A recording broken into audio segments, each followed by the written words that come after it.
is Jeff Newman, one of the co-chairs of the new gTLD subsequent procedures PDP working group. So, Jeff, we know that the top-level geographic names is one of the many topics in the PDP. So why this topic is chosen as one of the cross-community discussions in this meeting? And also, as a follow-up question, we know the topic has been a long-term discussion in ICANN in many groups. So why now that we have this discussion? Yeah, that's a great question. As you said, the topic of geographic names at the top level has been discussed for many years. In fact, I remember discussions going back to 2005, 2006. And, you know, the discussions back then had resulted in what we had called the applicant guidebook, in which a number of top-level domains, there were 2,000 applications, or pretty close to 2,000. A number of them were for geographic top-level domains.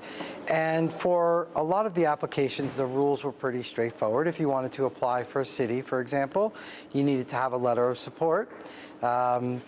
If you wanted to apply, you couldn't apply for other geographic terms.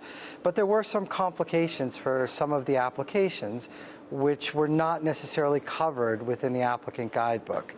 And one of our tasks in the subsequent procedures working group is to review what worked in the applicant guidebook, what didn't work in the applicant guidebook, and how we can improve those processes. And from early on, geographic names at the top level, while there were a number of things that worked, there were a number of cases which didn't quite fit into the mold that was set up in the applicant guidebook. So top-level domains that were applied for, like .spa, .bar, .tata, and a host of other names, while they were city names in one respect, they were proposed to be used in a non-geographic sense. There was a lot of confusion as to how the applications and evaluation should be handled, and some of which a number of members of the community found to be confusing, and they really seek clarity on how these types of applications will be handled going forward. And these issues, as we talked about, have been discussed at a number of meetings, but they're usually discussed within individual silos. So the generic name supporting organization discuss it in one area. The country code name supporting organization, they're discussing it in their group. And of course, the governmental advisory committee, they formed their own working group to talk about these types of issues. In order to make progress on this, we realized that we needed to engage in a cross-community level, that really coming up with positions in each silo makes it much more difficult that when the silos get together to agree on any form of compromise, because by that time, these groups are already set in their positions. So Avri and I and other members of the leadership of the subsequent procedures working group decided that the policy forum, which is what we're in right now, the middle meeting of the year, would really be the best place that we could focus from a policy level on these geographic names. Definitely, that's a brilliant idea to bring the community together to discuss.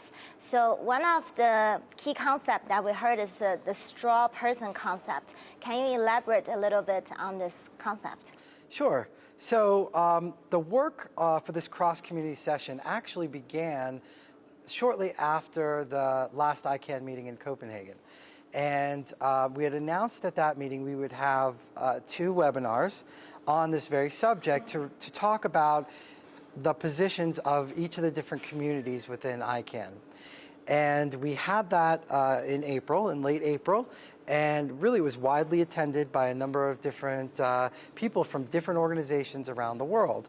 And what we had decided after we had gotten input and proposals on how to handle geographic names going forward was to see if, as a tool, we could construct a mechanism or an example of a way forward which kind of encompasses pieces of many of the proposals that we had received. The straw person was put together by Avri and myself, really as a tool. It wasn't intended ever as a proposal in moving forward, but it was really to try and have a discussion on issues that, or on ways forward that took people out of their comfort zones.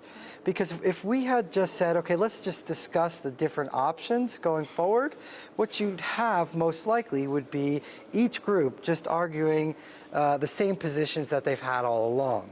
But by putting a straw person together, whether it was equally hated by all or equally liked by all, it certainly created a topic of conversation. Now, that straw person may never be implemented. Pieces of that may never be implemented, but what it did achieve its goal in the session that was held yesterday on getting people to talk about the different issues. Right. So can you share with us a little bit more about your impression of yesterday's session?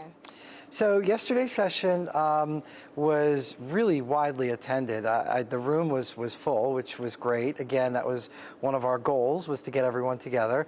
Certainly members, lots of members from the Governmental Advisory Committee, from the Country Code Name Supporting Organization, and from the Generic Name Supporting Organization, as well as the ALAC, attended. And what we did really was to try to focus the conversation on, you know, what were the strengths of this straw person, what are the weaknesses, and what could be done to move forward. The conversation, we believe, achieved its purpose because it really brought out to others the nature of the issue, the passion each group has for the issues, but also it got members of the community thinking about whether we could find a path forward. We are using the information we got yesterday in order to inform and help us set the agenda for tomorrow. Tomorrow we have a session that will be for 3 hours, so it's double the time of the last one.